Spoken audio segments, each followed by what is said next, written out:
How y'all doing, everybody? See what I got here? Powernomics by the great Dr. Claude Anderson. Beautiful brother. I'm a serious student of Dr. Claude Anderson. See what else I got here? A Black History Reader by Dr. Claude Anderson.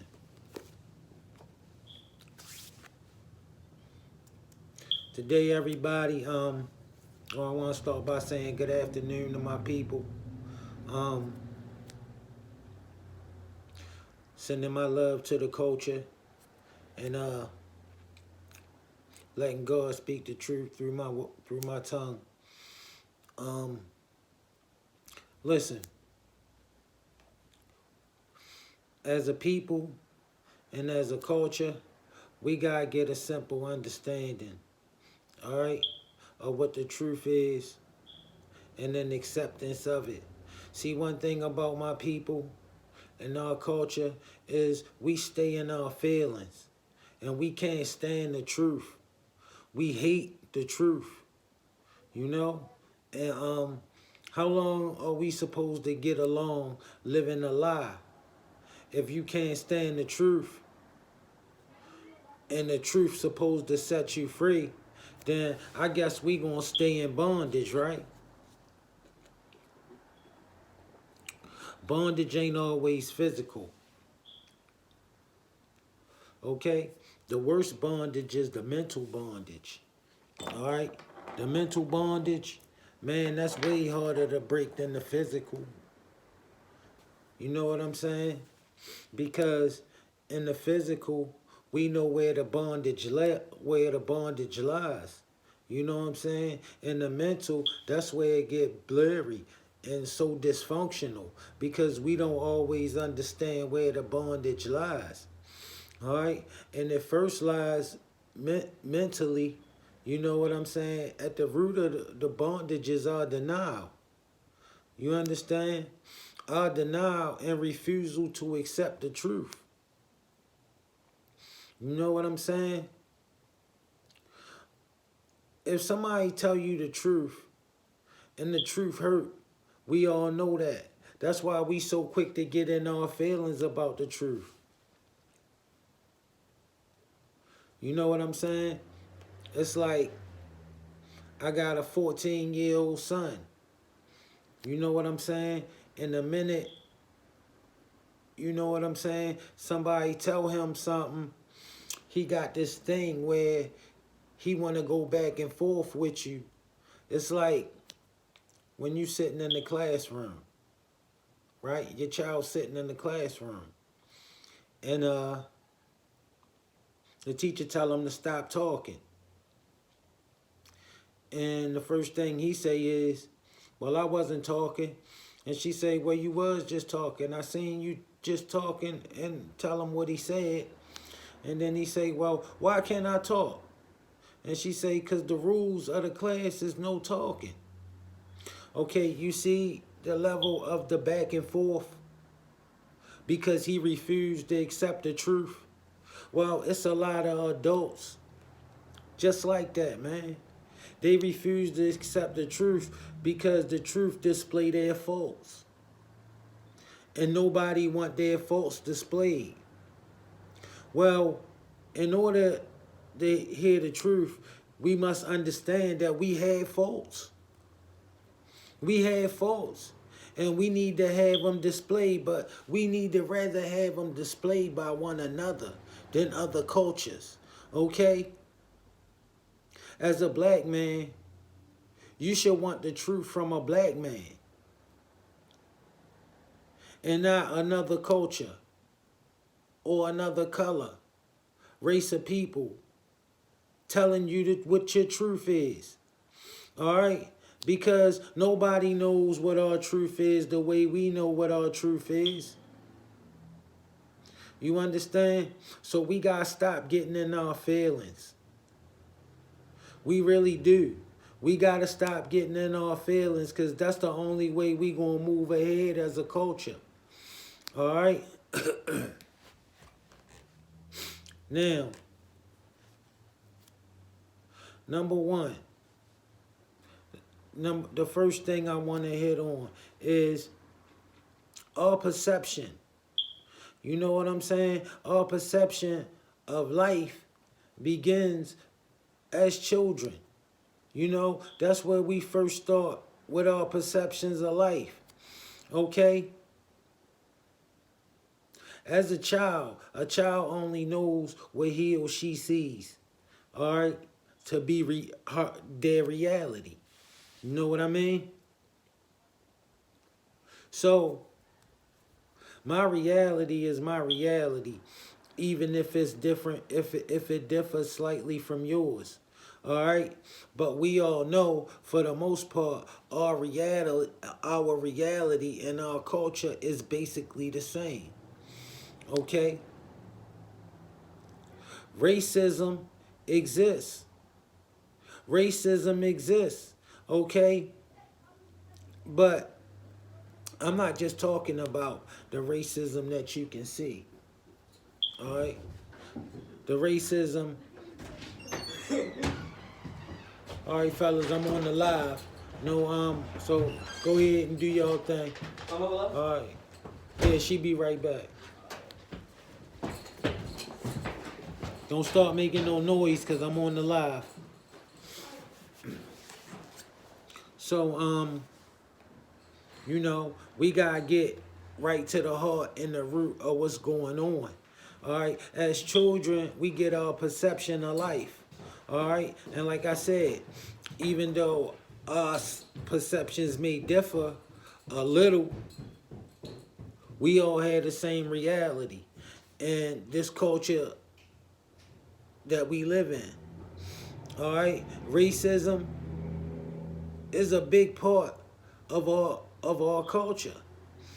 It's something that we must deal with and must accept without getting into our feelings. All right? Because racism exists. It exists on the physical and on the mental. All right? So how do we combat racism? All right? We combat racism with unity. All right? We combat racism with our unity. I mean, it's not that difficult. All right? We start with practicing group economics. All right? You know what group economics is? That's when we spend our money with each other. That's when we accept who we are as a culture and say we gotta band together to win.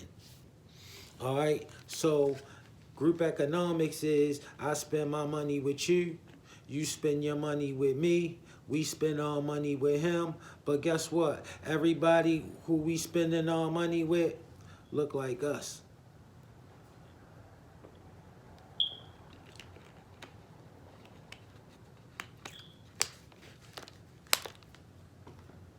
See, we need this money bouncing in our neighborhoods. We need this money bouncing in our communities so we can build it. So we can build a brighter community, so we can build a better culture. You understand what I'm saying? That means you don't boycott the black business to go to the Korean business. You don't boycott the black business to go to the white business. You don't boycott the black business to go to the Indian business for no reason. I mean, it don't matter if this brother got a better product. I mean, this brother got a more inferior product than the white store. It don't matter if this brother got a more inferior product than the Indian store. It don't matter if the brother got a more expensive product than the Korean store. Guess what? You know what the importance is?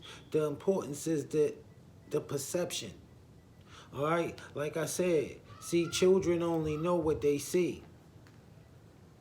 And if they walk in Mr. Thomas' store and see Thomas as the owner, you know what it build? It build perception. The perception that Mr. Thomas is a black man and Mr. Thomas owned this store. Okay? He see that as prosperity. He see a black man that look like him who own this store. Not only do he own this store, but he respect me. And he treat me like family. All right? Now, Mr. Thomas' prices may be a little higher, or his products may be a little inferior, but he a black man. And you know what the child see? The child see one day he can own a store. Because if Mr. Tommy can own a store, Mr. Tommy look like me, I can own a store. But if all this child go into every store in his neighborhood and he see a Korean, a East Indian, a white man, Jewish, you know, guess what he start thinking? And all he see is people that look like him as consumers just buying products and standing on the corner and wasting away. Guess what he gonna think? What is his perception gonna be? His perception gonna be that owning things is not for him. His perception is going to be that standing on the corner must be for him because all the people that look like him stand on the corner and come in and buy. All the people that look like other cultures and other races, they the owners of things. They the more prosperous people. Okay? That's what I mean when I say you start getting your perception of life as a child. See, what we got work to do is change their perception as children. All right? We really gotta band together because when you visit these other cultures in their communities, they don't have no black establishments in their community. They don't have that. Let me tell you why. Because a black establishment couldn't survive in their community. They wouldn't use violence or anything like that to get them out. They just simply wouldn't patronize his business. He would never make $1 here. And your business can't survive in any community if the particular culture in that community won't patronize your business. See, they think they got us fooled. They don't have us fooled, and we gotta prove that they don't have us fooled. All right? We gotta stop patronizing their businesses and patronize our own. We gotta start building our own. All right? We gotta start spending our money with each other. Bottom line. Okay? The money gotta start bouncing and staying in our community. That's the only way to build a community. But to do that, guess what we gotta do first? We gotta start caring. We gotta get out of our feelings. All right? Put one foot in front of the other and start caring so we can start building. You know? The solution is answers to the problems. All right? If we get out of our feelings. Okay? Now, I'm going to just leave that here and let that sit with y'all for a minute. And I'll be right back. Thank you for your participation. Hit the like, share, and subscribe button. And I'll be back.